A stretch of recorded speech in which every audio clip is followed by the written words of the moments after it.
આજે લોકશાહીના મહાપર્વમાં સુરત લોકસભા બેઠક પર મતદાન ન હોવાથી મતદાન શિક્ષણ મંત્રી પ્રફુલ્લ પાનસેરિયા મતદાન નહીં કરશે। ગુજરાતમાં લોકસભાની 26 પૈકી 25 બેઠક પર આજે મતદાન હાથ ધરાઈ રહ્યું છે। સુરતની બેઠક ભાજપે બિનહરીફ જીતી લીધી છે। આથી સુરત સિવાયની બાકીની 25 બેઠકો પર મતદાન હાથ ધરાઈ રહ્યું છે। લોકસભાની 25 બેઠકોની સાથે સાથે ગુજરાત વિધાનસભાની 4 બેઠકોની પેટા ચૂંટણી પણ યોજાઈ છે।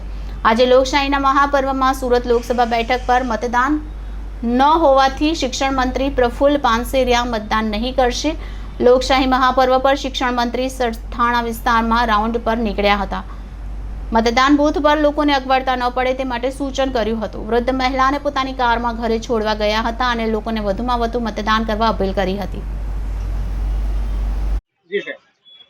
બારડોલી લોકસભામાં કામરેજ વિધાનસભા ક્ષેત્રના સરથાણા વિસ્તારમાં ખૂબ સારી રીતે મતદાન થઈ રહ્યું છે। ઉત્સાહભેર લોકો મતદાન કરી રહ્યા છે અને વધુમાં વધુ લોકો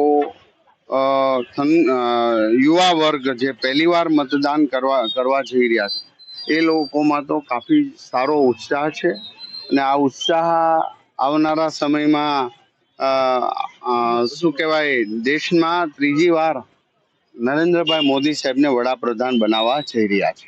આટલા તાપમાનની અંદર લોકો મતદાન કરી રહ્યા છે। બિલકુલ વ્યવસ્થા રાખી છે। મારા કાર્યકર્તાઓ, પ્રશાસન, પાણીની વ્યવસ્થા, મેડિકલ, ફૂડ પેકેટથી લઈને બધી જ બાબતોમાં જે સ્વયંસેવકો છે, પોલીસ છે, એના માટેની વ્યવસ્થા છે। પાણીની ખાસ વ્યવસ્થા કરવામાં આવી છે અને બાકીની સ્ટેન્ડ બાય બધી એજન્સીઓ સેવામાં ઊભી રહી છે।